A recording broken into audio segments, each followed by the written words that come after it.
everyone. Welcome back for another episode of Atoms for the Love of Movie Picks.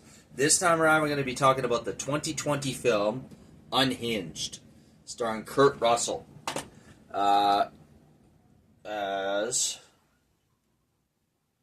the man, Karen Pistorius as Rachel, Gabriel Bateman as Kyle, Jimmy Simpson as Andy, Austin P. McKenzie as Fred, Julianne Joyner as Mary. And I think that's pretty much the extent of the well-known actors as well as like the main characters. Oh, and I've seen this guy before. Michael Papajohn as the cop. So, first of all, Unhinged, in my opinion, is Russell Crowe's best movie since the 2000 movie Gladiator. He really does a phenomenal job playing this mentally disturbed and unhinged man.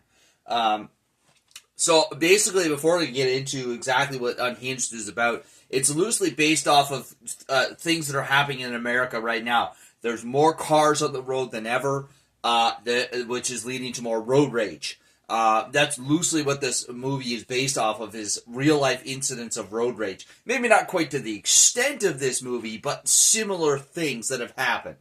And also just problems that are going on in America. Unemployment, divorce, poor health, etc. That sometimes, I'm not saying it's an excuse, but it sometimes leads to people doing these things that they do, and the road rage and all that.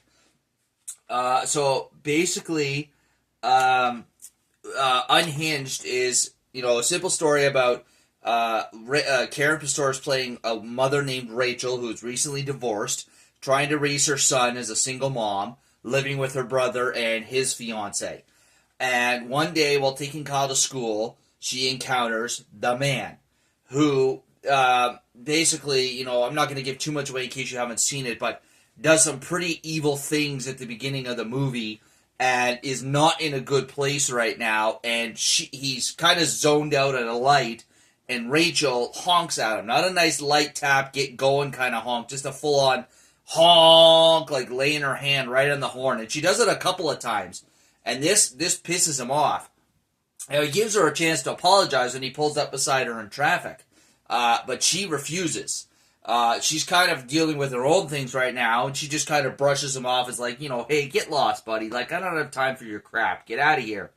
Well, it unfortunately turns out to be a poor decision, because for the remainder of the movie, he is basically terrorizing her. He follows her to an intersection to start with, or follows her from their meeting at the traffic to start with.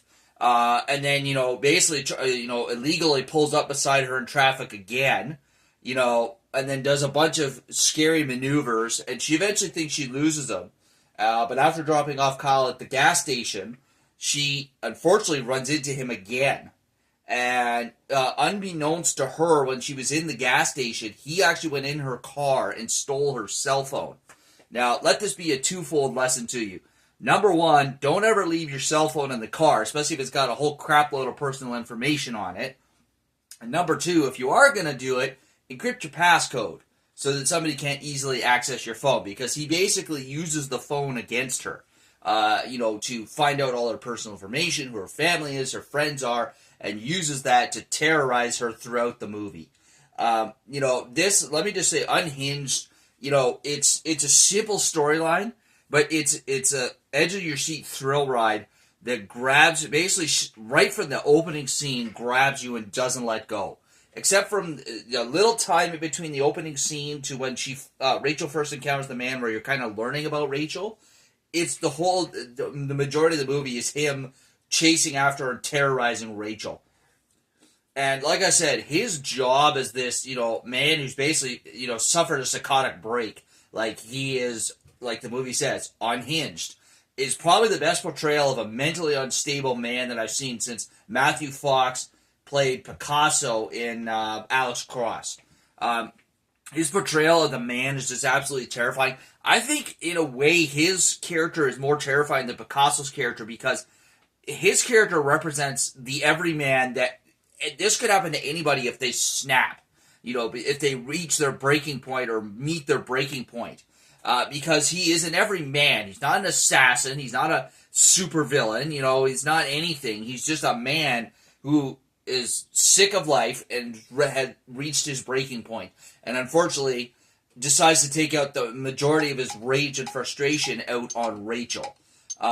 It's just, like I said, it's his best performance, in my opinion, since his performance as Maximus in Gladiator.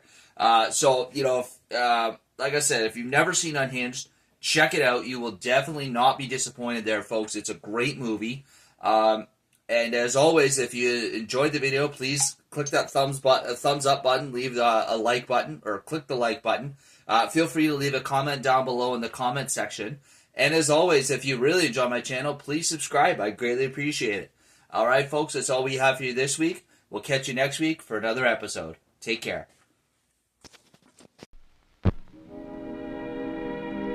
And now, folks, it's time to say goodnight. We sincerely appreciate your patronage and hope we've succeeded in bringing you an enjoyable evening of entertainment. Please drive home carefully and come back again soon. Good night.